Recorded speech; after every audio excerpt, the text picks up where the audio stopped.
Welcome to NCN news. నా పేరు చందన. ముందుగా హెడ్లైన్స్.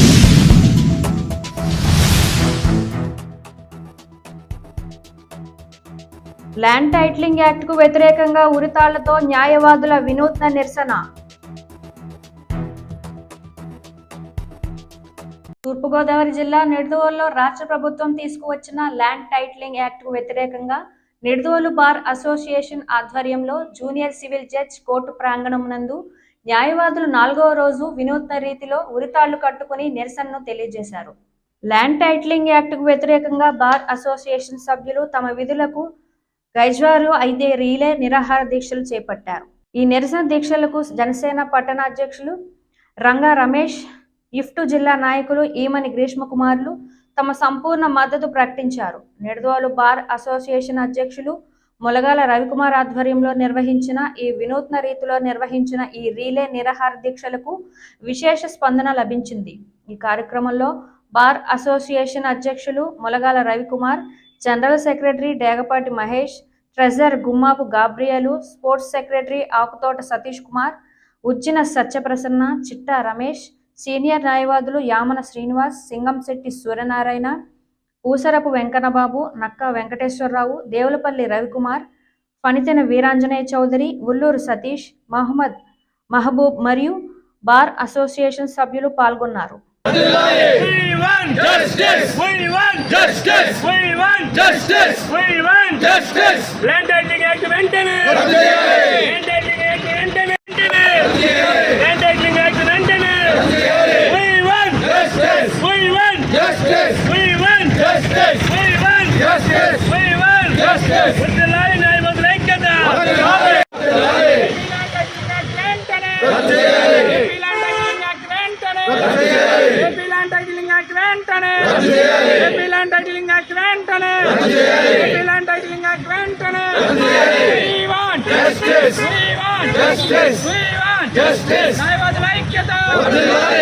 అందరికీ నమస్కారం అండి.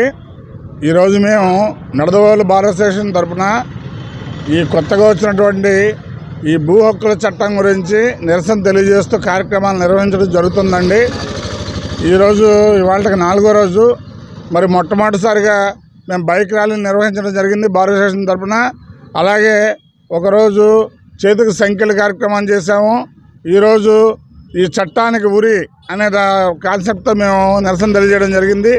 అలాగే మరి తదుపరి ఏంటంటే మేము ప్రతి ఊరు తిరిగి పబ్లిక్ని అవేర్నెస్ తేవడం కోసం ఈ చట్టంలో ఉన్న లోపాలేంటి, ఈ చట్టం ఎంత ప్రమాదకరమైంది, ఈ భూ యజమానులకు కానీ రైతులకు కానీ ఎంత నష్టం జరుగుతుంది అనేది తెలియజేయడం కోసం ఊరు తిరగడానికి కూడా మా బార్ అసోసియేషన్ నిర్ణయం తీసుకున్నామండి. మీకు అందరికీ ఒక విషయం నేను స్పష్టంగా చెప్పదలుచుకున్నాను. ఇవాళ ఏంటంటే ఏ చట్టం అయితే ఇవాళ వచ్చిందో ఇది పూర్తి రాజ్యాంగానికి వ్యతిరేకం అండి.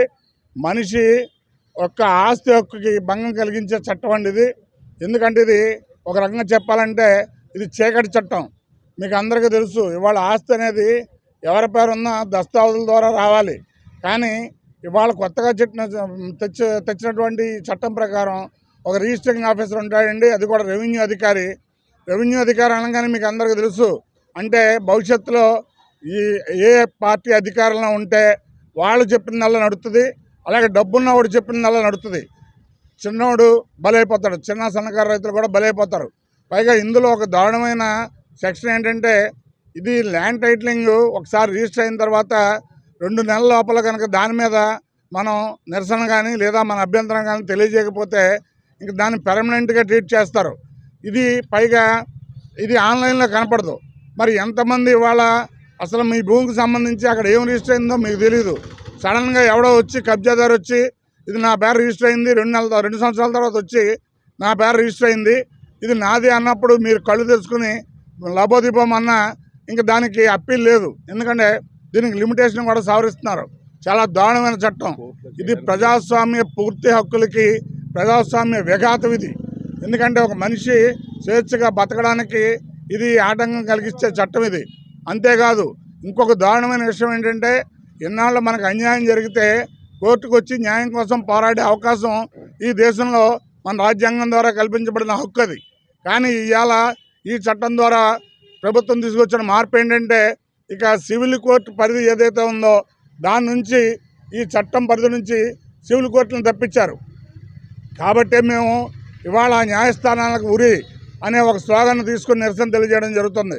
ఎందుకంటే ఇక సామాన్యుడు కోర్టుకు రాలేనప్పుడు రాజకీయ నాయకులదే పైచేయవద్ది, రాజకీయంగా ఎవడ బలవంతుడు వాడే ఆక్రమించుకుంటాడు.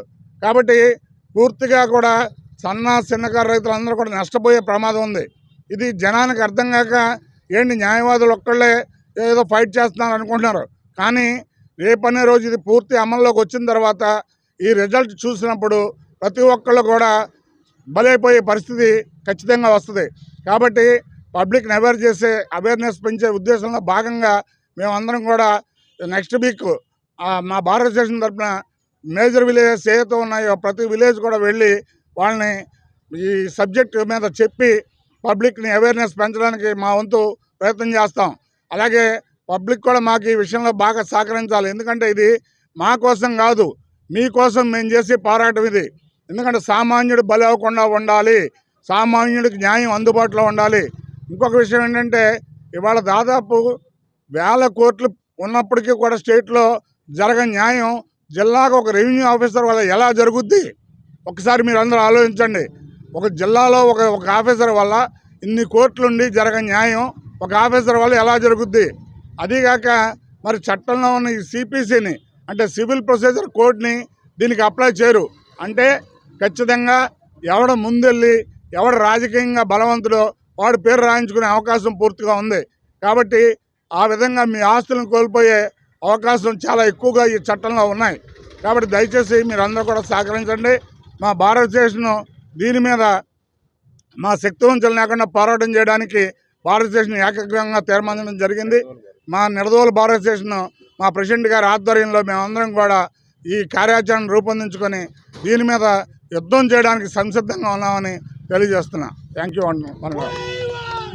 భూ హక్కుల చట్టం వెంటనే ఏపీ భూ హక్కుల చట్టం వెంటనే ఏపీ భూ హక్కుల చట్టం వెంటనే.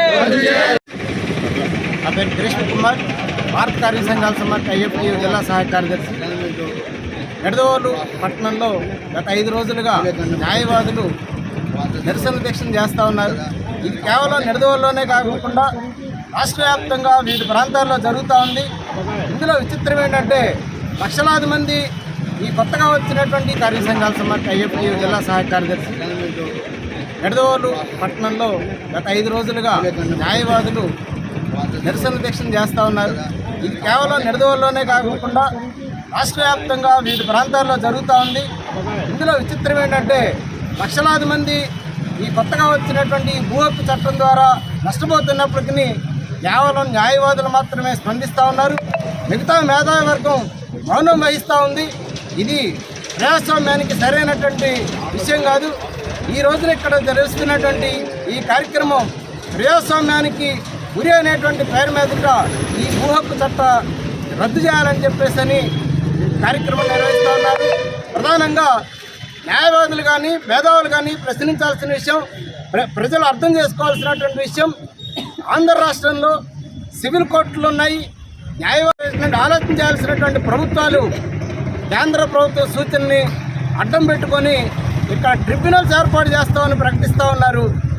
ఈ రాష్ట్రంలో 500 పైగా ఉన్నటువంటి సివిల్ కోర్టులు చేయలేనటువంటి పనిని కేవలం 26 ట్రిబ్యునల్స్ ఏ విధంగా పరిష్కారం చేస్తాయనేటువంటి దాన్ని ప్రజలు గమనించుకోవాలి.